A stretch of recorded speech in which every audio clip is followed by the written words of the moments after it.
যাচ্ছি, এখন বেরিয়ে পড়ছি, একটুখানি দিদার ঘরে যাচ্ছি, ওদের সাথে দেখা করতে। মা বাবা আসছে, চলো তোমরা ব্লগটা দেখতে। আর হ্যাঁ, কমেন্ট করে জানাবো কেমন লাগছে। তো এখানে সবাই রেডি, বাবাও রেডি হয়ে গেছে, মাও রেডি হয়ে চলে এসছে।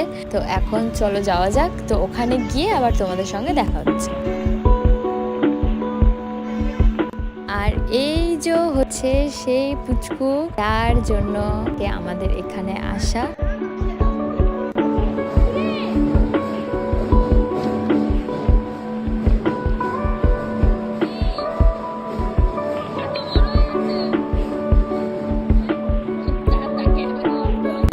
আর এইখানে হচ্ছে ওর সব তত্ত্ব সাজানো রয়েছে।